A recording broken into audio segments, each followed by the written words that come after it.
Hey guys, welcome back to my channel. Thank you so much for tuning in.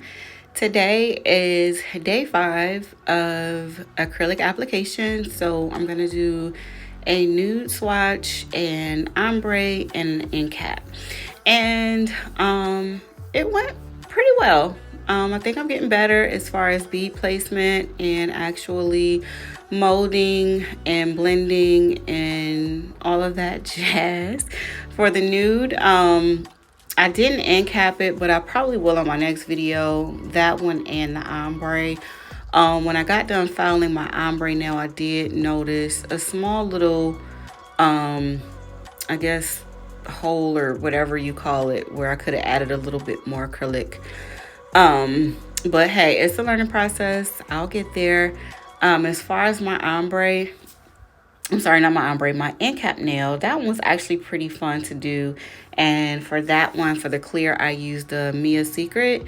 That one came highly recommended, and I have to adjust my ratio with that one because I had a little bit too much monomer in my brush, so it was a little runny, but I still was able to make it work.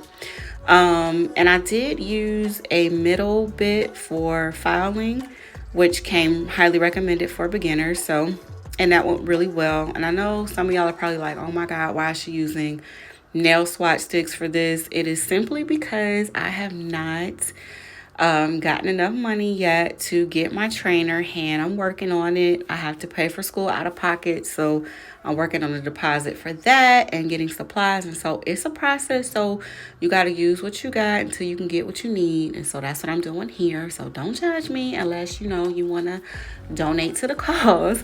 But yeah, so other than that, I think everything went well. Again, I'm open to constructive criticism, suggestions, things that I can do differently, or what have you, or maybe another set that I can try that's a little easier. Well, not easier, but just another option. So far I've tried Valentino and not polish. I do want to try Young Nails. I heard that was a self-leveling acrylic, so I wouldn't mind giving that one a try as well, but you know, it just depends on how my funds are, whatever. I will keep working with this as I've gotten a little bit more used to it. So that's really it. I don't really have too much else to say. I hope you guys enjoyed this video. And again, you can leave me some constructive criticism down below, and I will talk to y'all next time. Bye.